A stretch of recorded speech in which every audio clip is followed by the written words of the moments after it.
कहाँ मिल जाए, कहाँ पटक के 4-6 मुक्का दूं। तो ऐसी स्थिति भगवान ने क्या किया, आरंभ कर दिया। इधर युद्ध आरंभ हुआ, उधर देवता खड़े हैं। देवता लोग डर रहे हैं कि कहीं संध्या हो जाए, शाम का समय हो जाए तो राक्षसों का बल बढ़ जाएगा। बार बार देख रहे हैं भगवान की ओर। भगवान कह रहे हैं मेरे बल पर तुम सबको विश्वास नहीं है, तो मैं सबको प्रकट करने वाला, मैं सबको बल देने वाला हूं, उस पर विश्वास नहीं है। अंत में भगवान ने एक मुक्का दिया और राम नाम सत्य हो गया हिरण्याक्ष का। एक प्रहार में ही करेण कर्ण मूलेहन यथा त्वाष्टम मरुत्पति ही, हिरण्याक्ष की आंखें बाहर निकल आईं। लेकिन देवताओं ने अभी जय जयकार नहीं बोली। देवता लोग बड़े चालाक होते हैं, उन्होंने सोचा कहीं जिंदा हुआ और भगवान तो चले जाएंगे, हम सबको पटक के ये न मारे, इसलिए पहले जय जयकार नहीं बोली। पहले बोले भगवान इसके जैसा सौभाग्यशाली कौन होगा, अहो इमाम को नुलभेत संस्थितिम, इसके जैसा सौभाग्यशाली कोई और नहीं होगा। भगवान ये बताइए कि इसको आपने कौन सी गति प्रदान की, क्योंकि इस जगत में इसके समान भाग्यशाली और कोई नहीं दिखाई देता। योगींद्र मुनींद्र सभी ने खूब स्तुति गाई है। नमो नमस्ते खिलयज्ञतन्तवे स्थितो गृहीता मलसत्वमूर्तये दृष्ट्या हतोऽयं जगतामरुन्धुस्त्वत्पादभक्त्या वयमीशनभृतः। देवताओं ने बड़ी मंगलमयी स्तुति की। आगे श्रीमद् भागवत में मनुष्य रूपा की 3 बेटियों का वंश पहले सुनाया है, बेटों का वंश बाद में सुनाया। सबसे पहले मझली बेटी देवहूति का प्रसंग सुनाया कि देवहूति का विवाह महर्षि करदम के साथ हुआ। करदम जी ने विवाह के समय एक शर्त रख दी कि पहली संतान होते ही मैं बाबा बन जाऊंगा। अब बाबा वाली शर्त है, उन्होंने मान लिया, कहा ठीक है, ऐसा योग्य संत कहाँ मिलेगा, ऐसा योग्य निष्ठ ब्राह्मण कहाँ मिलेगा। विवाह कर दिया। कालांतर में विवाह के बाद ही करदम जी की ऐसी समाधि लग गई, देवहूति मैया सेवा कर रही हैं, अपने सभी आभूषणों को उतार दिया, वस्त्राभूषणों को उतार दिया और सूक्ष्म वस्त्र को पहन करके, बिल्कुल जर्जरित वस्त्र को पहन करके सेवा कर रही हैं। और आजकल कोरोना काल में हमने देखा है, हमारे बड़े प्रिय व्यक्ति कोरोना पति को हुआ, पत्नी छोड़ करके भाग गई। और यहाँ पर ये देखिए हमारे श्री करदम जी महाराज कैसे हैं और उनकी पत्नी देवहूति मैया कैसी हैं कि वो समाधिस्थ हो गए। और यहाँ पर देवहूति मैया सेवा कर रही हैं। एक दिन समाधि खुली, सामने देखा कि देवहूति जी हैं। पहले तो पहचाने नहीं, क्योंकि इतने समय समाधि में हो गया। पूछे कौन हो, तो बोले भगवान हमको ही भूल गए। आजकल लोगों को जन्मदिन याद ना रहे अपनी पत्नी का, तो उसमें बड़ा वो हो जाता है। और भगवान की कृपा से यहाँ पर करदम जी कह रहे हैं कि आप कौन हो। करदम जी से कहा कि भगवान आपने हमारा वर्ण किया है, हमसे विवाह किया है। पहचान गए और कहा देवी तुमने हमारी इतनी सेवा की है, बताओ वरदान क्या चाहती हो। मैया ने कहा कि देखो प्रभु, गृहस्थ जीवन का एक ही सुख, एक ही भाव होता है कि उसे एक संतान हो जाए। तो ऐसी कृपा करिए कि एक संतान हो जाए। तुरंत करदम जी ने आशीर्वाद दिया और कहा कि चलो एक दिव्य विमान को प्रकट किया है, उसी दिव्य विमान से करदम जी और माता देवहूति दोनों उसमें जा रहे हैं। देवहूति मैया को लगा कि मैं तो जर्जरित हो गई हूं, शरीर पूरा गंदा है, अब हम इस विमान में बैठे कैसे। तो समझ गए करदम जी महाराज इनकी व्यथा को। तुरंत एक सरोवर सामने दिखाई दिया, कहा देवी जाओ उस सरोवर में स्नान करो। जैसे इस सरोवर में गई 100 अप्सराएं प्रकट हो गई और उबटन आदि मल मल करके देवहूति मैया को चमका दिया, दिव्य वस्त्र दिया। हजारों साल उस विमान में विचरण करते रहे हैं। कालांतर में उनकी पुत्रियां हुई, 9 पुत्रियां हो गई। एक दिन विचार किया श्री करदम जी महाराज ने कि मैंने तो शर्त रखा था कि पहली संतान होते ही मैं बाबा बन जाऊंगा, और देखो यहाँ 9 कन्याएं हो गई हैं। तुरंत अपनी देवहूति पत्नी के पास आकर के कहा कि देखो मैंने जो कहा था वो मैंने पूरा कर दिया, 9 कन्याएं हो गई, अब तो मैं चला बाबा बनने के लिए। देवहूति मैया ने कहा भगवान आप जाओ, इसमें मैं बिल्कुल आपको रोकने वाली नहीं हूं, लेकिन एक बार विचार करिए कि ये कन्याएं हैं, इनका विवाह हो जाएगा और ये अपने अपने ससुराल चली जाएंगी, मुझे कौन देखेगा, आप चले जाएंगे, मेरी रक्षा कौन करेगा। तुरंत यहां पर ऋषि को ध्यान आ गया कि भगवान ने हमसे निवेदन किया था, भगवान ने हमसे कहा था कि तुम विवाह करो और मैं तुम्हारे पुत्र के रूप में अवतार लूंगा। अरे देवहूति तुम तो साक्षात भगवान नारायण की माता बनने वाली हो। अब तो खुशी का ठिकाना नहीं रहा। कालांतर में भगवान कपिल का प्रादुर्भाव हुआ। बोले श्री कपिल भगवान की। कपिल जी का आविर्भाव हुआ है। कपिल जी का आविर्भाव हुआ, ब्रह्मा जी अपने 9 पुत्रों को लेकर के आए।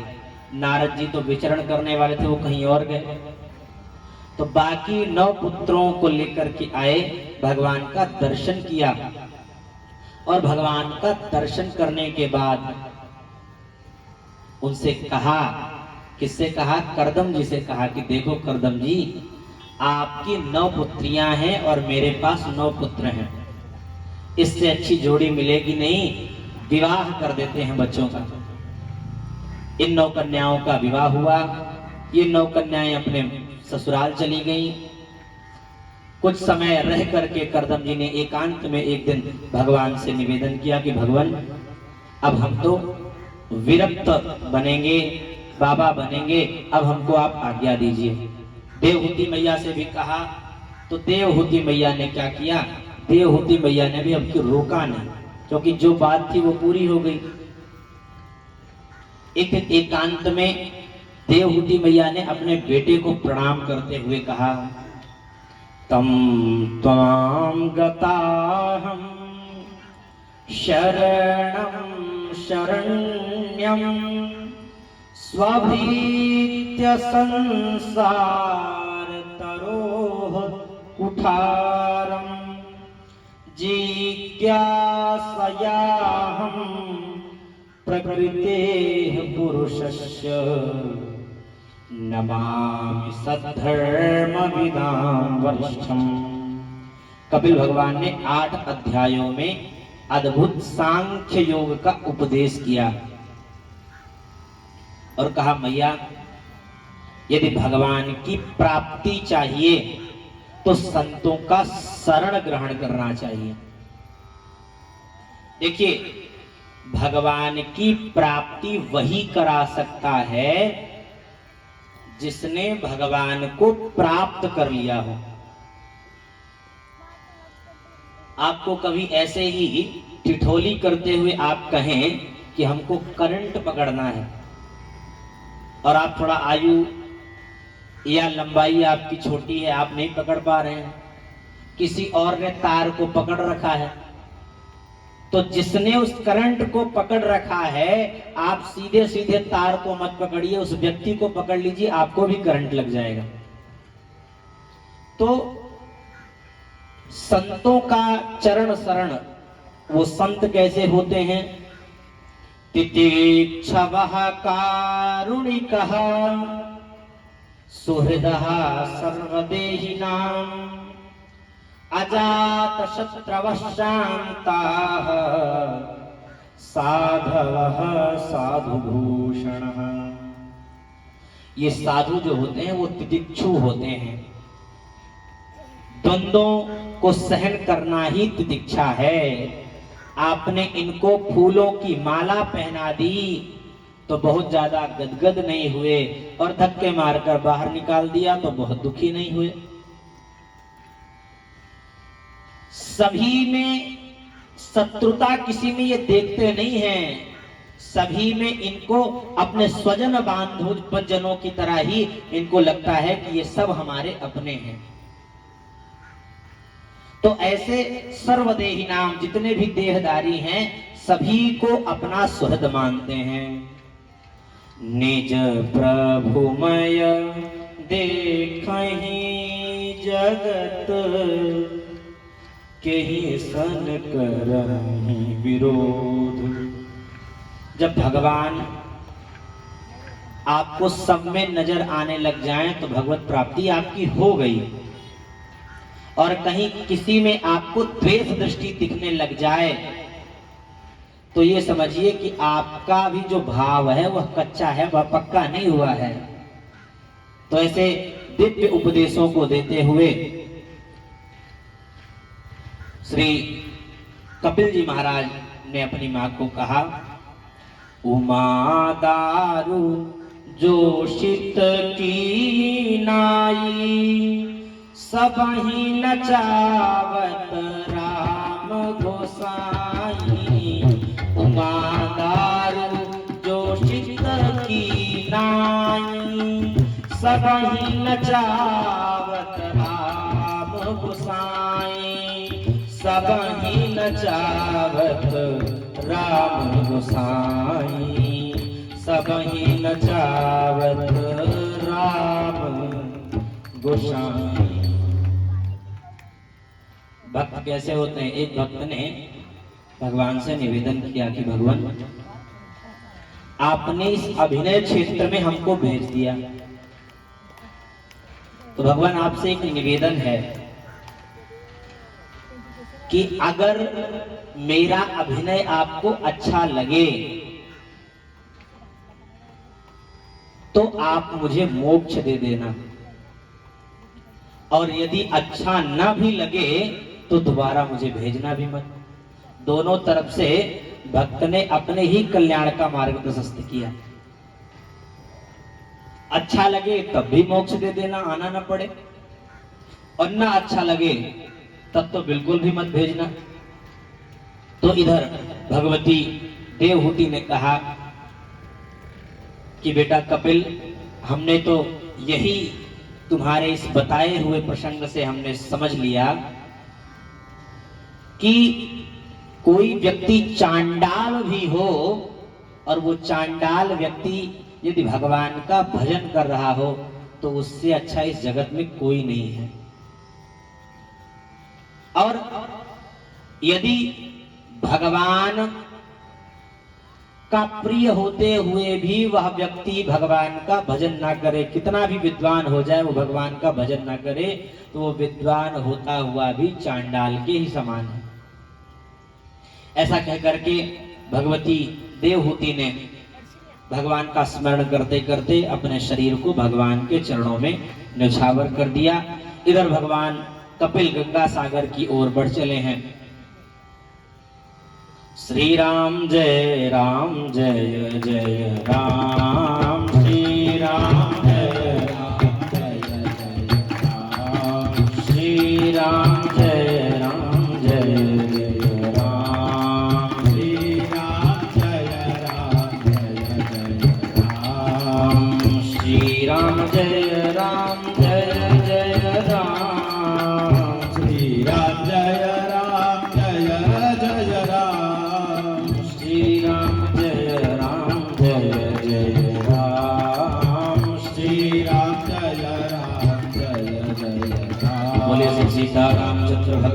की जय हो।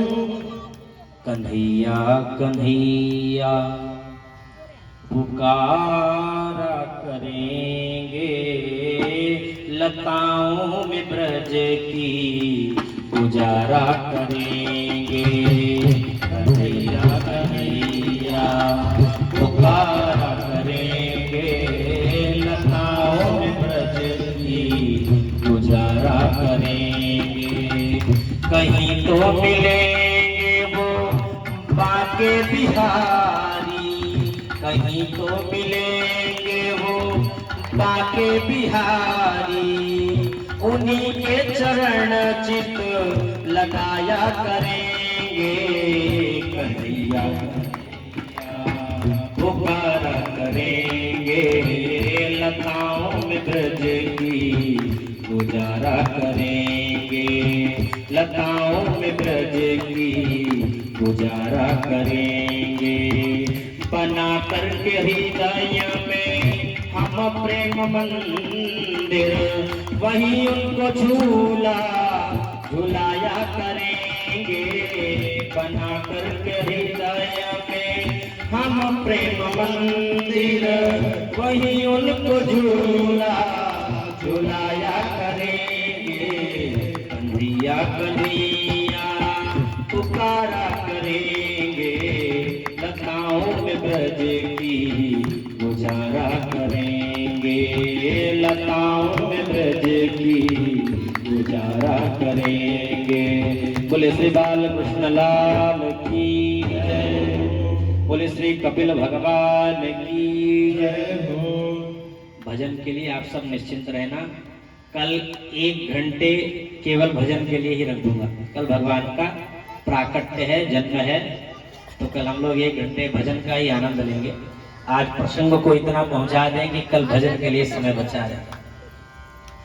मनोस्तु शतरूपायां तिस्रः कन्याश्च जज्ञिदे, आपूत्रदेवहूतिश्च प्रसूतिर्ति विस्तृताः। मनु महाराज की बड़ी बेटी आपूति का विवाह रुचि प्रजापति के साथ हुआ है, पुत्रिका धर्म का आश्रय लेकर के। यह पुत्रिका धर्म क्या है?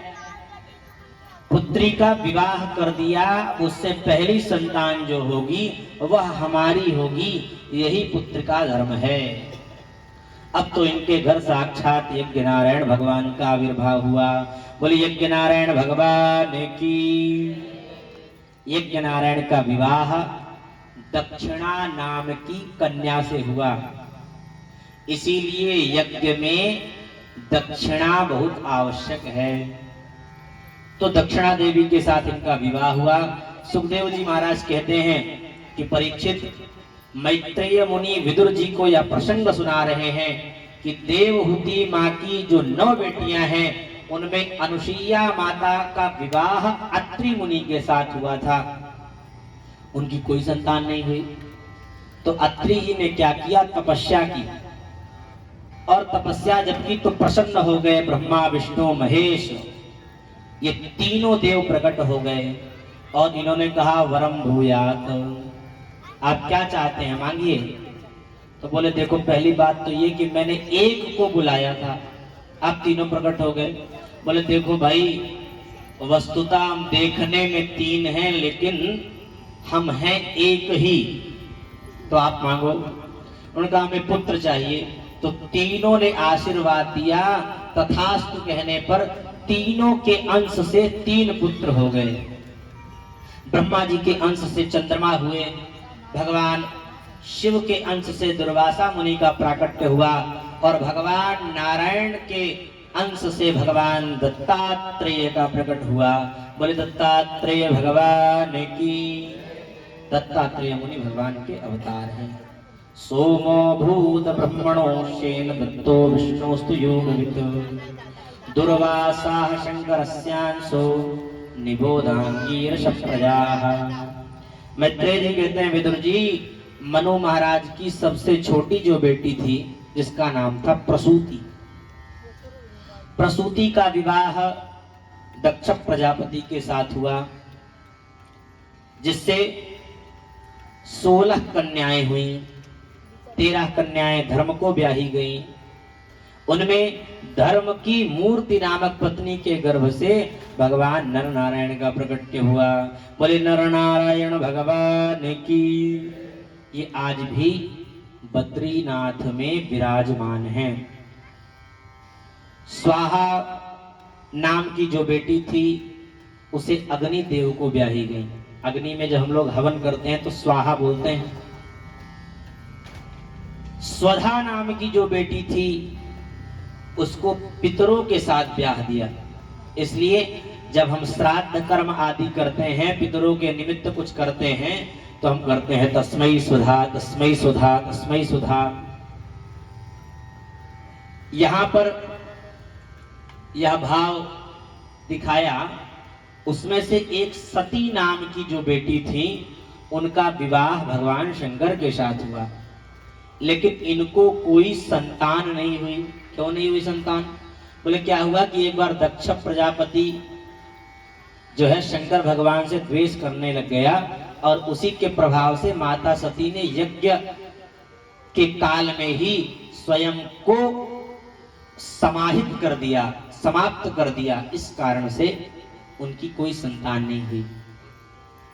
यहां पर परीक्षित जी महाराज ने प्रश्न किया, भगवान शिव जो अकारण करुणा वर उड़ाले हैं, उनसे भला दक्ष ने द्वेष क्यों कर लिया? विदुर जी ने ऐसा पूछा। मैत्रेय जी ने कहा, देखो एक बार क्या हुआ, पितामह ब्रह्मा ने समस्त देव परिकरों के बीच में अपने बेटे को दक्ष को प्रजापति घोषित कर दिया। अब क्या था, एक स्वागत सभा रखी गई। उस स्वागत सभा में जैसे ही दक्ष प्रजापति का आगमन हुआ, उसी समय सभी लोगों ने उठ करके उनका स्वागत किया। लेकिन ध्यान पूर्वक देखा तो 3 लोग खड़े नहीं हुए थे। दुष्ट लोग जो होते हैं ना, पूरे लाखों की संख्या में कोई व्यक्ति खड़ा हो जाए, स्वागत कर ले, एक कोई ना खड़ा हो तो अंदर से उनको बड़ी समस्या होती है। ध्यान पूर्वक देखा, ब्रह्मा जी दिखाई दिए। बोले चलो पिताजी हैं, ये नहीं खड़े हुए स्वागत में, कोई बात नहीं। विष्णु जी को देखा, बोले दादाजी हैं, कोई बात नहीं। शंकर भगवान की ओर जैसे ही देखा, क्रोधित हो गया। अरे इसको मैंने अपनी बेटी ब्याही है, मेरे पुत्र के समान है, इसको खड़े होकर स्वागत करना चाहिए। जैसे ही अपनी गद्दी पर वह बैठा, गद्दी पर बैठते ही भाषण देना प्रारंभ कर दिया। श्रूयताम ब्रह्मर्षयो में सहदेव सहाग्नयः साधूनां ब्रुवतो वृत्तम नाज्ञानान्न च मत्सरात्। सभ्य समाज में कोई एक असभ्य व्यक्ति आ जाए तो वह पूरी सभ्य समाज को भयाक्रांत कर देता है। एक मछली पूरे तालाब को गंदा कर देती है। सबने विचार किया, यह असभ्य व्यक्ति इस सभा में कौन है जी? बोले इधर उधर क्या देख रहे हो, सत्तर दिखाई नहीं देता? दिन भर भूत प्रेत पिशाच डाकनी साकनियों के बीच में रहने वाला, इसे सभ्यता का ज्ञान कैसे होगा? दिन भर नरमुंडों की माला पहने रहता है, सर्पों को लटकाए रहता है, इसकी तो पूरी पूरी तामसी वृत्ति है। मैंने अपनी मृगलोचनी जैसी बेटी इसको ब्याही, अरे इसका कहां सौभाग्य था कि इसको इसके साथ मेरी बेटी ब्याही। ये बंदर की समान इसके आंख हैं। अब नंदी आदि तो अंदर से खूब क्रोधित हो रहे थे, लेकिन बोले कुछ नहीं, क्योंकि इशारा था। किसका इशारा था? भगवान शिव का। बोले बेटा, ससुराल में सभी को गाली खानी पड़ती है, चलो मुझे विवाह के समय नहीं मिला, इस समय मिल रहा है।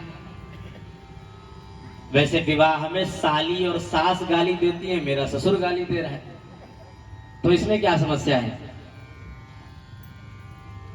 अब क्रोधाग्नि का पारा इतना बढ़ गया कि उसने शाप तक दे दिया कि आज के बाद किसी भी यज्ञ में इस शिव को भाग ना मिले। अब तब से बड़बड़ बड़बड़ बड़बड़ दक्ष करते जा रहे थे। क्रोधित हो गए। अब की नंदीश्वर, ए दक्ष, जब से आए देख रहे बड़बड़ बड़बड़ किए जा रहा है, जा तुझे बकरे का मुंह लग जाए। अब ऐसे कह दिया, उधर से भृगु जी आदि खड़े हो गए। ए नंदीश्वर, ससुर दामाद के बीच में झगड़ा हुआ, तू बीच में क्यों बोला? जा, हम शाप देते हैं शिव के गण पाखंडी हो जाएं। अब इधर से फिर वो खड़े हो गए, तुम्हारे जैसे चाटुकार ब्राह्मण भिखमंगा हो जाएं। अब भगवान शंकर ने विचार किया, भैया ये तो स्वागत सभा थी, शोक सभा के रूप में ये परिणत हो गई, समाप्त करो यहीं पर। तुरंत अपने गणों को लेकर के भगवान शिव चल पड़े। और वास्तविक में भगवान शिव क्षण भर में प्रसन्न होने वाले अगर कोई देवता है तो वो हमारे भगवान भोलेनाथ है। और हमारे भोलेनाथ का जब वर्णन आता है तो आजकल के गाने वाले बजाने वाले लोग उन्हें गांजा पीने वाला, भांग पीने वाला और क्या क्या घोषित कर देते हैं। कौन कहता है? शास्त्र का प्रमाण कोई देते कि हमारे भोले बाबा भांग पीते हैं, गांजा फूंकते हैं। छवि वैसी ही दिखाते हैं, गांजा पीते हुए खड़े हैं। अरे दुष्टों, भगवान से तो डरो, तुम्हारी भक्ति धरी की धरी रह जाएगी। जब कोई एक अच्छा भोले का भक्त उठेगा ना, वही त्रिशूल से समापन करेगा तुम्हारा। भगवान जो शंकर हैं, जिस व्यक्ति को कोई ग्रहण नहीं करता, कोई स्वीकार नहीं करता, उसे भगवान शंकर स्वीकार करते हैं। एक बार सर्प लोग पहुंच गए भगवान के पास, भगवान आपने हमारी उत्पत्ति कर दी, अब जिसके घर में हम घुसते हैं रहने के लिए वो हमें लाठी डंडे से पीट करके समाप्त कर देता है।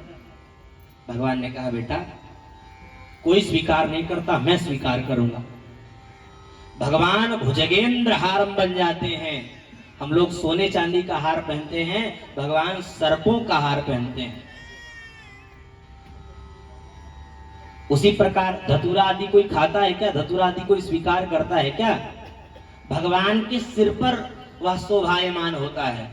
भगवान खाते नहीं है। भगवान कहते हैं जो कोई स्वीकार करने वाला नहीं, मेरे पास आ जाओ।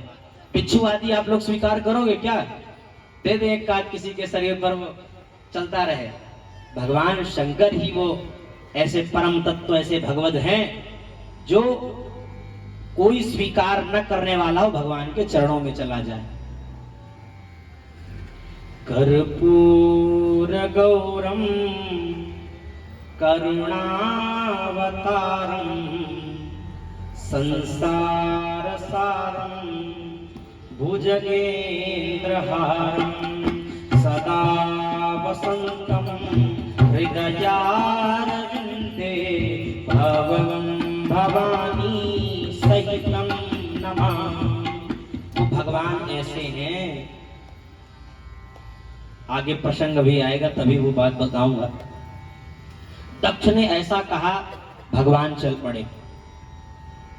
दक्ष ने एक दिन बहुत बड़ा यज्ञ किया भगवान को चिढ़ाने के लिए, भगवान को दिखाने के लिए।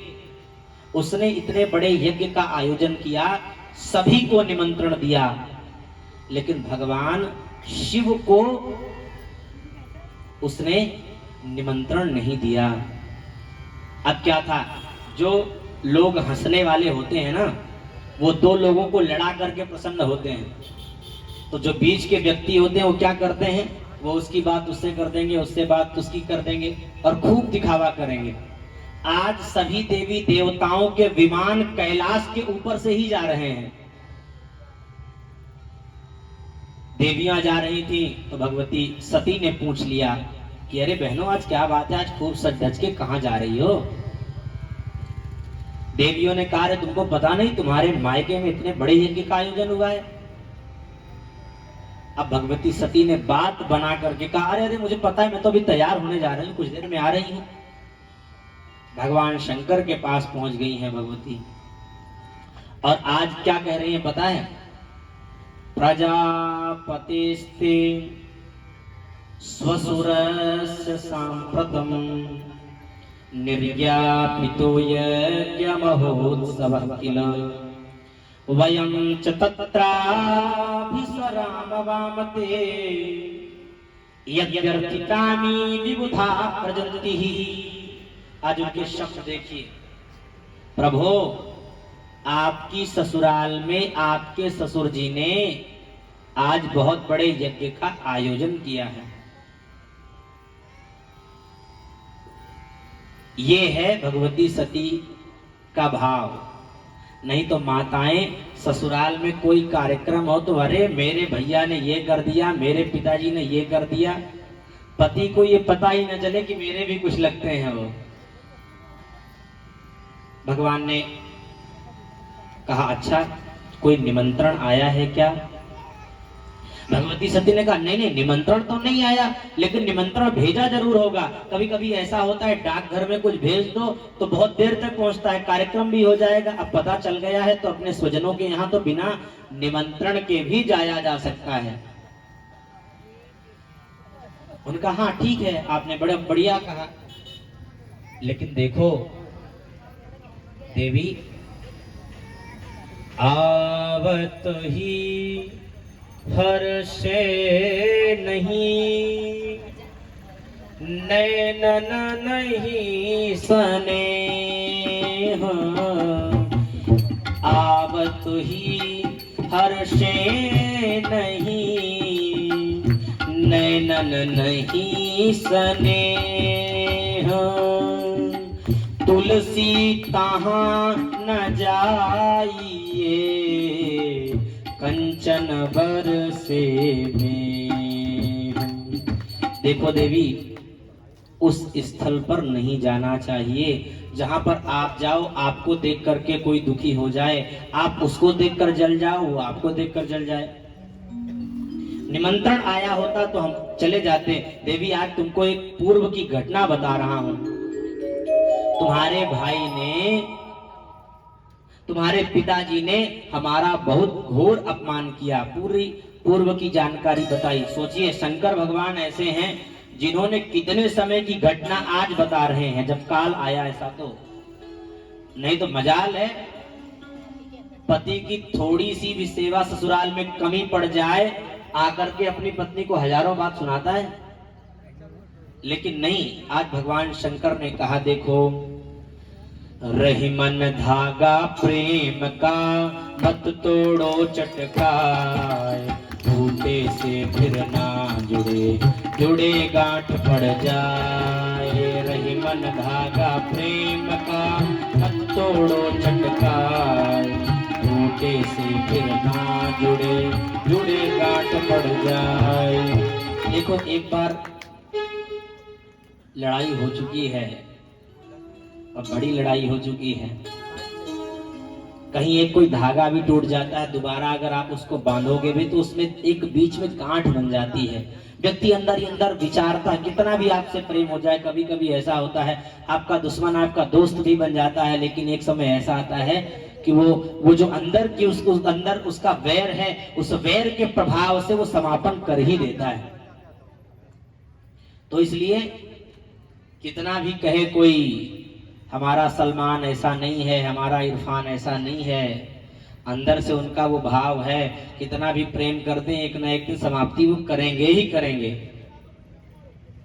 तो बहुत समझाया, लेकिन भगवती सती मान नहीं रही हैं। नहीं नहीं प्रभु चलिए चलिए चलिए। अंत में यहां तक कह दिया कि भगवान हमें जाने दीजिए, मैं पिताजी से पूछूंगी और पिताजी आएंगे, आपसे क्षमा याचना मांग करके आपको प्रसन्न करके ले जाएंगे। भगवान ने कहा देवी मैं तो जाने वाला नहीं हूं, अगर तुम अपनी रक्षा चाहो, अपना ठीक ठाक चाहो तो तुम भी मत जाओ। भगवती सती नहीं मान रही है, भगवान ध्यान मग्न हो जाते हैं। भगवती सती जाती हैं, फिर कुछ दूर जाती हैं तो विचार आता है भगवान शंकर नाराज ना हो जाएं, फिर वापस आ जाती हैं, फिर जाती हैं, फिर वापस आ जाती हैं। एक बार तो कह दिया छोड़ो अब तो चलेंगे। भगवान शिव ने विचार किया, होई ही सोई जो राम रचि राखा, हुई ही सोई जो राम रचि राखा, को करी तर्क बढ़ावहि शाखा, हुई ही सोई जो राम रचि राखा, हुई ही सोई जो राम रचिरा था, को करी तर्क बढ़ावई शाखा, को करी तर्क बढ़ावई शाखा। इसमें पूर्व प्रसंग राम कथा से जुड़ा हुआ है। एक बार भगवान श्री रामचंद्र जी लक्ष्मण जी के साथ वन में सीता जी का जब सीता जी को रावण ले गया तो भगवान राम रो रहे हैं, हा सीते हा सीते हा सीते कह रहे हैं। भगवान शंकर अंदर ही अंदर मन ही मन प्रणाम कर रहे हैं उनको। देवी सती ने कहा कि भगवान आप जिसको प्रणाम कर रहे हैं वो तो किसी के लिए रो रहा है, वो भगवान कैसे हो सकता है जो दूसरे के लिए रोए। भगवान शिव ने खूब तरीके से समझाया लेकिन नहीं समझी। अंत में परीक्षा लेने के लिए चल पड़ी। भगवती सीता का रूप सती ने धारण किया। जैसे ही वन में पहुंची, भगवान राम जी उधर से आ रहे हैं। जैसे ही राम जी ने देखा भगवती सती को सीता के रूप में तो प्रणाम करिया, मैया प्रणाम, हमारे भोले बाबा कैसे हैं। इन्होंने तो समझ लिया कि राम जी तो सब जानते हैं। तुरंत वहां कुछ बोली नहीं, वापस आ गई। भगवान शंकर के पास आई। राम जी के विषय में शंकर जी ने पूछा क्या हुआ वहां पर, तो इन्होंने झूठा कह दिया कि हम केवल प्रणाम करके चले आए। भगवान शिव ने कहा, विचार किया कि जब ये मुझसे झूठ बोल रही है, इसने भगवान की हमारे आराध्य की परीक्षा ली, तो आज से इस शरीर से इसका संबंध नहीं रहेगा, इसको छोड़ देंगे। भगवती सती ने खूब निवेदन किया। बोले भगवती सती, इस कल्प में तो अब तुम हमारी नहीं हो सकती, आगामी कल्प में भगवान की इच्छा। ध्यान रहे, राम जी के आराध्य शिव हैं और शिव के आराध्य राम हैं।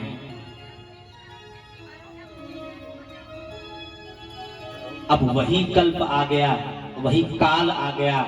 भगवान शिव ने नंदीश्वरों कह दिया, जाओ भैया प्रेम पूर्वक इनको वहां तक विदा करके आओ। वहां गई, बहनों ने ताना मारा, अरे बहन मैंने सुना तो निमंत्रण ना मिलो। कोई बात ना है, निमंत्रण ना भी मिले तो अपने मायके में आना चाहिए। जब सती आगे चल पड़ी तो एक बहन कहती है, मुझे निमंत्रण ना मिला होता तो मैं तो बिल्कुल नहीं आती। देखिए यही ताना है, सामने कुछ और पीछे कुछ और। लेकिन वास्तविक में अगर किसी को भगवती सती के न आने का दुख था तो वो उनकी माता जी को था। सादर भले ही मिली एक माता, सादर भले ही मिली एक माता, भगिनी मिली बहुत मुस्काता। सादर भले ही मिली एक माता, भगिनी मिली बहुत मुस्काता।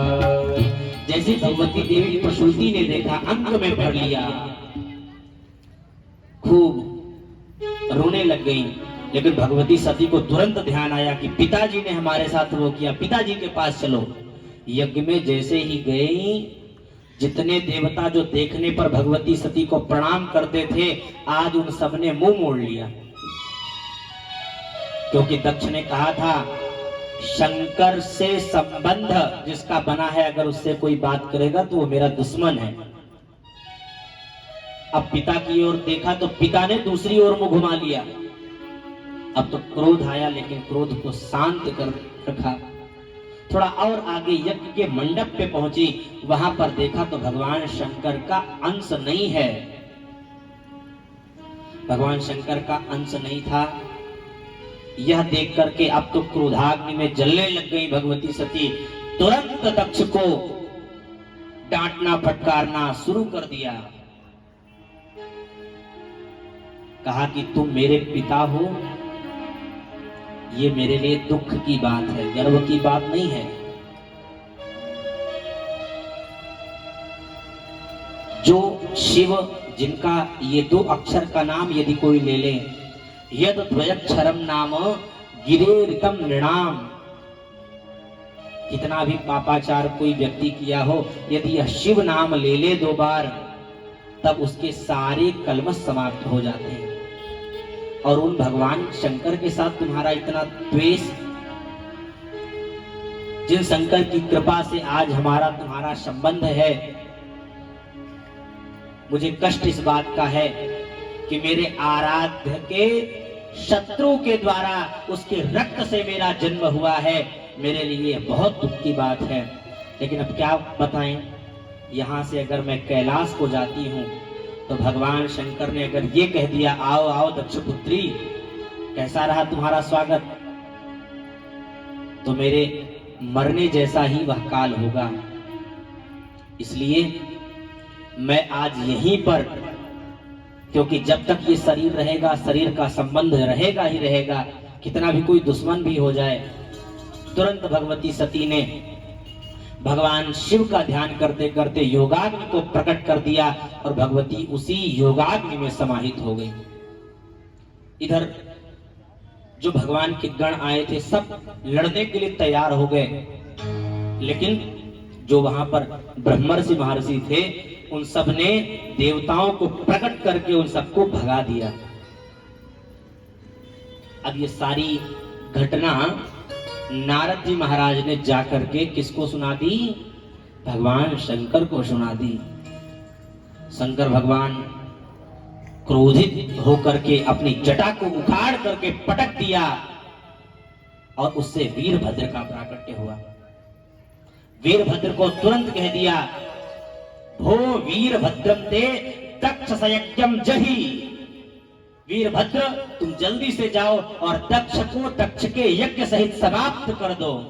अब क्या था, दक्ष के यज्ञ को समाप्त करने के लिए वीरभद्र चले हैं। जो देवता, जो यहाँ पर भगवान के गण जो डर करके भाग कर आए थे, उन सब में भी एक बल आया और सब पहुंच गए वहां पर। जो भी खंभे उम्भे यज्ञ के थे सब तहस नहस कर दिया।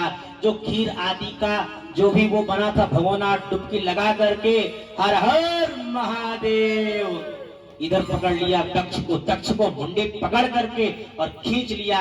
दक्ष का सत्यानाश कर दिया। जो देवता, जो ऋषि, किसी का दांत उखाड़ दिया, किसी के दाढ़ी उखाड़ ली, किसी के हाथ पैर तोड़ दिए, सबको अंग भंग कर दिया। अंग भंग करके वीरभद्र वापिस आ गए। अब भगवान ब्रह्मा के पास सभी देवता गए कि भगवान, हम उस यज्ञ में गए थे, हमारे तो दांत, दाढ़ी, हाथ, पैर, आंख, कान, नाक सब तोड़ दिए। अब बताइए हम कैसे जीवित रहेंगे, कैसे हमारा जीवन यापन होगा? ब्रह्मा जी ने कहा, यज्ञ में निमंत्रण मेरा भी था, विष्णु भगवान का भी था, शंकर जी का भी था। जब हम तीनों नहीं गए तो तुम वीआईपी बनने के लिए चले गए, तो भोगो। अंत में बहुत निवेदन करने पर ब्रह्मा जी ने सभी देवताओं को साथ में लिया है और कहा, देखो जिनसे आपका अपराध हुआ उनके चरणों में चलो, वही आपका रक्षण कर सकते हैं। भगवान शंकर के पास पहुंचे। भगवान शंकर ने उठ करके प्रणाम किया है ब्रह्मा जी को। ब्रह्मा जी ने सभी बातें बताई। भगवान शंकर ने कहा, देखो भाई, जिसके दांत टूट गए अब दांत नहीं दूंगा, उनके लिए एक भोजन की व्यवस्था ऐसी कर देता हूं, सतुआ पिए, वो सतुआ घोल लें और पिए। जिनके आंख जिनकी नहीं है वो मित्र की दृष्टि से देखें, जिनकी दाढ़ी नहीं, थोड़ा बकरे की दाढ़ी लगा लो, ठीक ठाक होगा, अच्छा लगेगा। तो ऐसे करके सभी को वो किया। अंत में भगवान ने कहा, ये मेरी ही लीला थी, हमने ही यह सब कार्य करवाया। अब सभी ने कहा, चलो प्रभु उस यज्ञ को भी आप पूर्ण कर दो। भगवान ने कहा, वाह, हमारा कोई भाग नहीं और हमको चाहते हो कि मैं यज्ञ में चलूं? मैं किस दृष्टि से चलूं भाई, मुझे कुछ मिलना नहीं, जिसका जिसका भाग है हो जाए। सभी ने उस समय संकल्प किया कि उस किसी भी यज्ञ में यज्ञ करने के उपरांत जो भी सामग्री बचेगी वो भगवान शिव की होगी। बोले शंकर भोलेनाथ की। तो भगवान शंकर पहुंचे हैं। यज्ञशाला में देखा, कहा यजमान कहाँ है? यजमान का शरीर था, धड़ अलग था। अब क्या करें, तो एक बकरे का ही वो लगा दिया। अब यजमान भी बकरे की भाषा में बोले, दुखी थे कि मेरे कारण मेरी पुत्री ने आज शरीर का त्याग कर दिया। और अंत में प्रसन्नता पूर्वक भगवान शंकर ने उस यज्ञ को पूर्ण किया है। यही भगवती सती कालांतर में हिमालय की पुत्री पार्वती के रूप में आई और कठिन तपस्या करके भगवान भोलेनाथ को इन्होंने प्राप्त किया। हे अच्युत हे अनंत हे गोविंद, हे अच्युत हे अनंत हे गोविंद, शिव शिव जपत मन आनंद, शिव शिव जपत मन आनंद। बोले श्री शंकर भोलेनाथ की जय। हमारे मध्य में श्रीमती सुमित्रा गुप्ता जी हैं। आपके द्वारा ग्रंथों की रचना हुई है, हमें भी कल प्राप्त हुई। बहुत अद्भुत लेखन है और वास्तविक में मात्र शक्तियां ही यदि चाहें तो इतिहास का परिवर्तन कर सकती हैं। एक बार किसी संत के पास कोई महिला गई और वो जांच कर रही थी कि कौन स्त्री क्या करती है। पूरे भारत में भ्रमण किया, तो वो जिस भी स्त्री के पास जाए, स्त्री से पूछे आपके पति क्या करते हैं? मेरे पति डॉक्टर हैं। आप क्या करती हैं? कुछ नहीं। दूसरे से आपके पति क्या करते हैं? वकील हैं। आप क्या करते हैं? कुछ नहीं। ये नहीं कहते अरे मैं खाना भी बना लेती हूँ, मैं लिख भी लेती हूँ, पढ़ भी लेती हूँ, मैंने पुत्र को जन्म दे दिया, पुत्रियों को जन्म दे दिया, एक योग के वीर योद्धा को जन्म दे दिया, एक भगवत भक्तिका को जन्म दे दिया। तो हमारी मात्र शक्तियां ही यदि चाहें, वास्तविक बात है, ससुराल और मायके दोनों पक्ष को स्वावलंबी बना सकती हैं। बेटे को भी सुव्यवस्थित बना सकती हैं, पति को भी सुव्यवस्थित बना सकती हैं। तो आइए मैं निवेदन करूंगा कि ये भगवान का भजन आप श्रवण कराएं।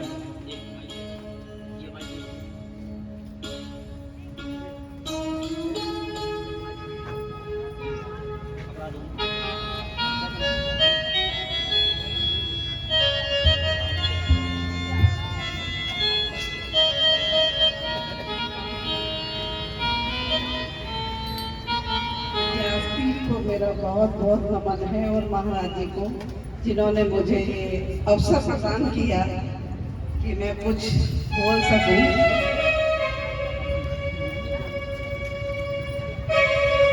माँ सरस्वती की कृपा है ये मेहंदी। और 3 पुस्तकें मैंने लिखी हुई हैं।